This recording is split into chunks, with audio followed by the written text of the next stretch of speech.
This is the Future of the Future show. I am your host, Mateo Berbejicio.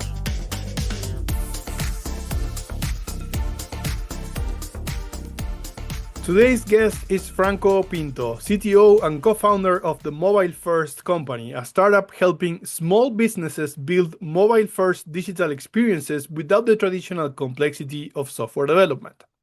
Franco is an engineer and entrepreneur from Argentina who has built his career at the intersection of technology, product, and scale. Alongside his co-founder, Jérémy Goillot, I'm sorry if I'm butchering the last name, he's growing a truly global company with teams in Buenos Aires, Miami, and Paris, and an ambitious expansion into the US market. In this episode, we will explore Franco's journey and the milestones that shaped him, the founding story of the Mobile First Company, and why they chose a horizontal general purpose platform over a vertical approach. We will also talk about building a cross-border founding partnership, leveraging LATAM talent, and scaling globally, what drives Franco, and how he disconnects outside of work. Franco, thank you so much for being here. Thank you for having me, Mateo. Today, you are CTO and co-founder of the Mobile First Company. Can you tell us what your day-to-day looks like and what major milestones have defined your career so far? Absolutely. I would say no day is like the other, you know? It's crazy, most in this stage where everything moves so fast, and lately with all the advances in AI and how product and engineering teams work, it doesn't look like a classic management role, you know? I'm still an engineer. I'm part, and I'm probably part of the product engineering team and try to ship daily with the team.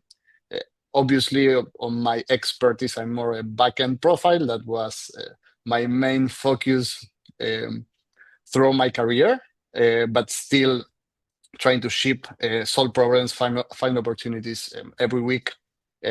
Apart from that, obviously, I try to help with roadmap and prioritization overall, try to align what we are shipping, why, try to find the job to be done on each one of the tracks that we tackle, align with the sales team, with the go-to-market, like the RevOps.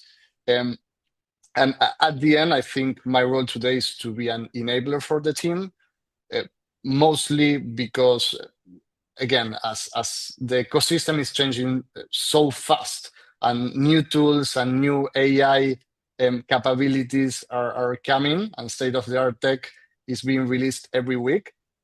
Connecting and bringing this tech and managing the budget so the entire team can access the latest technology and be more efficient than yesterday is one of my main goals. So I'm responsible of trying to bring and enable AI tooling and push the team to try new stuff and to be innovative on how we work. And obviously, at the end, responsible of building the tech team, hire top talent, and that has been one of my main priorities for the last months. Maybe coming back also to your second question about what milestones I think that shaped my career. I cannot avoid talking about Pomelo. Pomelo was my previous experience before I joined Mobile First and started working with Jérémy and the team. I was lucky enough to join in a really early stage in a company that didn't work like the classic startup. I think one of the main challenges and ideas that we executed there is like going the other way as the classic startup would go. About maybe first thing you would do today is try to just release stuff, try to get to this product market fit, try to get some traction, do things that don't scale. That's the classic YC phrase. But here, scale was one of the value propositions. We needed to do things that scale because enterprise was like the main ICP, right? And we needed to be better than the classic fintech infrastructure companies and the incumbents there. So we created like a card issuing infrastructure from scratch that had to scale to millions of cars. And we did it from the first line of code. So was a crazy experience. I worked with amazing and like super talented people. I had great mentors there. I think that's what shaped me like technically. I think that's where I could, throughout those years, build my architecture skills and learn how to design systems that were going to support those volumes. And then obviously with mobile first, I had the most classic from that approach experience, like startup experience about, okay, now this scale is probably not needed since day one. We need to go back to the fundamentals. We need to try stuff. We need to be really close to the customers. We need to try, throw away, start again, pivot until we find the right pain to focus on. So if I had to say in mobile first, I think one of the first milestone we got is reaching this, what we can call product market fit on our first product. That is Allo. It's an AI powered phone system. That is not the first product we build. And it's not the first version of Allo either. So it comes after a lot of iteration and obviously supporting the race of our huge last seed round and well, now making Argentina our tech hub and hiring the team that will work together to make this company the success we want it to become. That is certainly amazing. What is the founding story of the mobile first company? What was the problem or need that you identified that made you decide to start this venture? So mobile first company starts with the idea of replacing legacy software with AI mobile apps for small teams, for small and medium businesses. We understood and we understand that small businesses, business owners are paying thousands of dollars for outdated software. If this is an example I usually make, but if you go just to the telecom space, in which is this the first vertical we tackle with Allo, you can find one of the biggest players that is Ring Central. Ring Central is 27 years old, and they have huge part of the market on their solution. This has been the rule for most of them, either going with this expensive like enterprise focused solution or maybe Google Sheets, Excel, pen and paper, right? And then ChatGPT arrives. For $20 a month, they experience the best UX, best UI, the most streamlined way of connecting their tools and to use natural language to solve many of the problems they had day to day. So this user starts like asking themselves, why my business software doesn't feel this way? Why my business software is not built this way? Why it's not priced this way? Why am I paying so much for such a negative experience compared to what AI is enabling today? So that's what we are taking as our fundamentals, as our vision, right? And we want to build this SMB ERP suite with consumer DNA, with B2C DNA, AI enabled, that our users and these business owners can get on board really quickly, start using it from their phones, and support many of those vertical with this horizontal approach in which each one of our products suite of 30, 40 apps have their own brands, but are still connecting between them. You can think kind of the Atlassian game, you know? And that's the main vision since day one and that we are still executing on every day. And so you said something earlier about your experience with Pomelo and going after the big guys and scaling very quickly. Was that part of it when you started working on the mobile first company? You had that experience and you knew that you could do that, right? Because it's hard to even imagine that when you are building a startup. Like, I'm going to go after these, huge players, right? Was that part of it, and why you thought like we can do this. We can beat this like old, companies that are stiff and not innovating as they should. I mean, I think AI is the big enabler here, and that's why software development and product engineering change, and that's how successful companies today are beating other startups, but mostly incumbent players and outdated teams. A handful of engineers today can win over 300 engineering team if they are efficient enough, if they can streamline their tools and work thinking in a different way on how they approach product engineering. So I think with that enabler, with that new idea, it just makes sense, and it has been proven because with Allo, we are competing with the big ones. We are competing with the big players. This verticalized software that before had many people focusing on each little detail now gets deprecated by the flexibility of AI interface and of natural language. LLMs let you interact and presents like a hyper specialized experience for unstructured data, unstructured data, business knowledge, context. And this is the way in which now you don't need to think beforehand about every action that your users will take.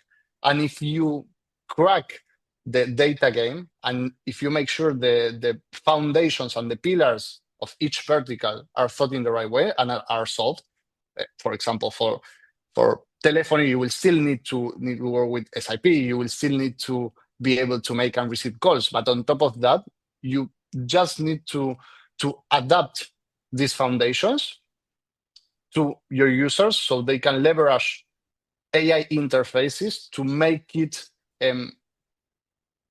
coupled to their needs, to make it work as they need it to work. So that's how today, with a small team, if you can execute 10 times faster and better than before, it's easier for a small startup, for a small company to invest in AI, to try and iterate faster than an old structured company that have processes, that has a classic cascade software engineering framework in which they need to estimate. They have a product team that is getting tickets down the organigram, and it really takes time for these big companies to get ahead and to rethink how they build day to day. This is what we are trying to do from day one, and that's how I think we have a competitive and unfair advantage. And is that also why you chose a horizontal general purpose platform approach instead of a vertical one, because you knew that you could still hyper personalize as needed because of AI, etc.? Absolutely. And that's one of our main value propositions at the end. We want to tackle the full ERP. We want to connect how these SMBs work in each one of those verticals. And before, it was difficult to think how a small company could build a suite of apps. Today, it is not anymore. Like, indie entrepreneurs are shipping and are solving problems every day. And with our experience and with what we know about each problem that we are solving, it enriched the next one. Managing your CRM, it's not good enough if you then don't have the right tool to make the call to contact them. And it's not good enough either if then you don't have the right tool to invoice and to charge before giving the service. Right. So if we are able to connect all those tools, and we can control and we can provide all this data and all these integrations in the right way, then interfaces are not longer a challenge, no longer such a challenge as they were before. I think that's where we are landing, and that's our main proposition and idea on how to execute horizontally over these verticalized companies. But anyway, we don't need to forget that each one of our apps, it can be a product by itself. It can be a company by itself. So it is a challenge, and it's something we are thinking every day. When to stop, when we have enough traction on a bet to keep betting on it, or when we need to switch to the next one. So still the focus and the problem to be solved is main driver on how we prioritize and how we make sure we are efficient, not only in how we code, but also about choosing the fights we want to fight. Mostly when you have this suite and this horizontal approach in with the business problems, the opportunities, and the competition between features that you can build is exponentially bigger, you know? Got it. Let's talk a little bit about it's amazing, right? So we live in a globalized world. Your partner, Jérémy, is from France. You are from Argentina. You have teams all around the world. Tell me about that partnership, how that came about, how you met Jérémy, and how you both decided to become co-founders of this company. Yeah, it's a crazy story. So as I told you before, I was working in Pomelo. I had a great experience there, but my career was starting to look like the classic tech management one. I was just working on how the team would be more efficient, how our product and how our code base would have more coverage, how we could be 10-20% faster in our response time. And that was not building product. That was not uh, the entrepreneur vision I had for my career and for myself. I really wanted to build a startup. I really wanted to be really early stage in part of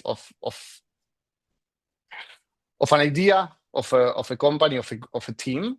So I started to look for founding opportunities, and I got connected to Jérémy because of an ex head of engineering that was living in Europe. At first, Jérémy was looking for a technical team, for a founding technical team that was going to help him achieve this first idea, for which he was able to raise a crazy good pre-seed round led by Lightspeed at that time, 3.5 million, which is crazy because he did by himself without a team, without a product, just with his experience, his background, and his sales skills, which is crazy. So we started working together. I joined to lead the backend team, and the first idea was for me to relocate. But I knew that with just 1 month working there with them, it would be enough for them to trust me enough to let me come back and think about building a team here. So I traveled there. We went to the south of France with the founding team. We were 4 people there, me, head of mobile, Jérémy, go-to-market. Started with our first app that was not Allo, it was Samoa, a stock inventory app. After that first release, I came back, and then iteration after iteration, and not so long after that, I got to hire one of my good friends here as our first founding engineer, making the Argentinian team a 2-people team. And now he's one of the top performers of the company. That was, I think, the first step for the French team to say, hey, there is real talent in Argentina. They can build.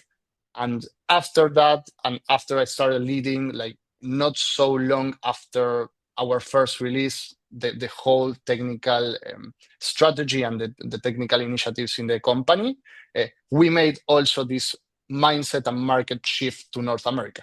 We knew we needed to win in the biggest market to be as successful as we wanted to be.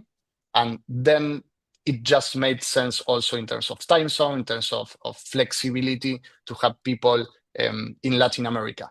So that's how it started. That's how I met Jérémy. That's how we created a French Argentinian company where we have French people drinking mate and Argentinian people going and cheering for PSG when, yeah, absolutely, PSG when we are there, and we are not trying to build a remote company, but a distributed company with hubs in each one of these main cities. So tell me a little bit about that. You have offices in Buenos Aires, Miami, Paris, and you are expanding globally. How are you approaching the US market, and what role does Buenos Aires play in that expansion? So first of all, it came the decision about moving our commercial headquarters to the US. So Jeremy, who is the CEO of the company, moved some months ago to Miami. We hired our head of strategy and our head of sales there. So we built our commercial, our strategy hub in the US, knowing that we needed to be close to the US and Canadian and North American market overall to be able to think like them, to be able to sell to them, to be able to build product that was meeting their needs. It was clear that based in Europe, we could build an European successful company, but that was not the goal. Mobile first goal is to be a global one. So we needed, if we wanted to build and to win in North America, we needed to think like them and to be here and to hire American people. So that's what we did. Then we already had started hiring people in Argentina. They had me, they had Leo. Not long after hiring Leo, we also hired Nico, who is our second backend and hire here. So we had started building our Argentinian team. And then obviously with me as an Argentinian CTO, it just made sense to make Argentina our tech hub, closer to Miami 1 or 2 hours ago, close enough to Paris to be able to collaborate and work with them. Also, where we still have our technical team, we still have our marketing team, and where we still have a good portion of our revenue. But in terms of flexibility, of talent, and of market needs, it just made sense. So after our seed round, we just doubled down on that bet. We hired these amazing profiles in the US and made Miami our headquarters. I don't know if you saw the billboards that we put in Miami also, like putting our flag there as our strategic headquarter. And then we doubled our Argentinian engineering team size during the last month. We signed our first office, and we made it clear that Argentina was our main technical hub and will remain to be the one, unless until I'm the CTO probably. Very good. I love the story. What are some of the advantages that you see in leveraging LATAM talent? You mentioned, of course, time zone alignment. You mentioned being able to pivot between the US and Europe. You are there, of course, but what else? What do you see when you're working with LATAM talent in your experience that makes a difference? So it's not new that American and European companies, but mostly American companies, are hiring Argentina. Has been a thing. Argentina and Latin American overall, I think LATAM talent has been in the map for many years now, mostly technical talent, of course. What I would first highlight is that it is not a cost problem. We are not hiring in Latin America, we are not hiring in Argentina because of the cost. It is because of the time zone. It is because of the engineering talent that we have here. It is because of the language skills. Like most and many talented and great engineers here can speak English and Spanish professionally. So that makes it great for them to compete. But overall, I think Latin America have this resilience and cultural advantage over other geographies, and this non-complaining culture that makes them so attractive to like founders from abroad, for European and American founders. I think you can find in America, in the US, great engineers also, but relationship between the cost, between the cultural aspect, between the skills, it's difficult to find a better equation than in Argentina. And lately, it's clear that there is a new generation of young professionals, young entrepreneurs, pushing a lot on tech and pushing a lot on AI coming from here. I've seen an ex Twitter. It's one of the biggest communities and the ones that are moving faster in terms of how these people connect, how these young funders are interacting between them, creating communities, hiring between them. I met like one great LLM community here not so long ago that is called LLM Native. Got in touch with them through X, through Twitter also. I was crazy to see how from Argentina, from Latin America, like Uruguay, Chile, Mexico, they were having discussions that were not even in forums abroad, no one even being discussed on the real Claude ChatGPT forums, and they were sharing papers every day. They are iterating and sharing their issues and trying to help them between them to solve the most difficult problems that LLMs today can bring. And at the end, I found this crazy welcoming community when the seed round was announced. Like as soon as we started talking about Argentina being our tech hub, we got like crazy support from the Argentinian tech community, crazy support from other entrepreneurs, crazy support and people interested in working with us, in just giving us some great advice, in just having a coffee to discuss what we are doing, what they were doing. So it's about talent, it's about time zone, it's about community, it's about skills, and the cost is the least of the considerations and the problems today. Franco, what drives you and what's next for you? Of course, I want to build a successful company. I think you can give it for granted. But I also want to build the team that will build and will do it at the end. Will build that successful company with me, or even build a team that can do it without me. That's probably the main or the best goal that a leader can have, right? I love to solve real problems. That's why I studied engineering, and that's why I've been working in tech and product since I started my professional path. I love to see impact on what I do and on what our company is doing. So I feel really connected and identified with our users and the market we chose. The real economy, and mostly coming from a Latin American, it's the segment and the demographic that moves rural regions, that moves countries and cities, towns that don't have enough resources, and these people, these business owners, are creating jobs, are helping structure the local economies, are keeping these regions alive.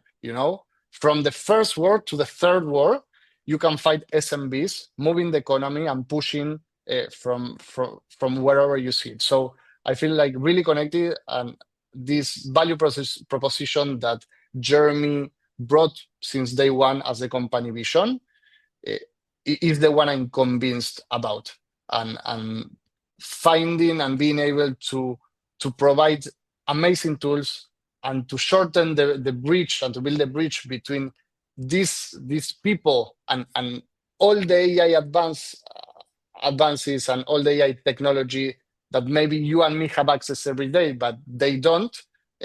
It's crazy to see.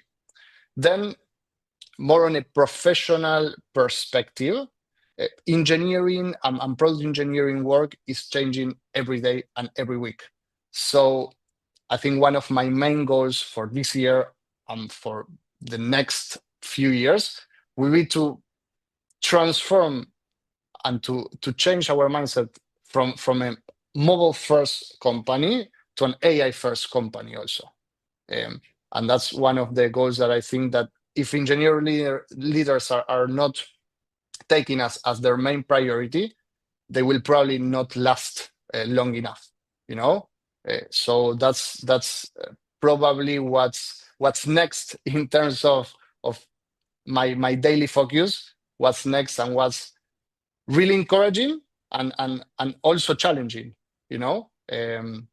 Everything moves so fast than you need to keep up to the pace, and make sure that the team has access and be that enabler, as I said before, for our team to execute like a 100 people team, being just a handful. And one final question to you: what do you do when you want to decompress outside of work?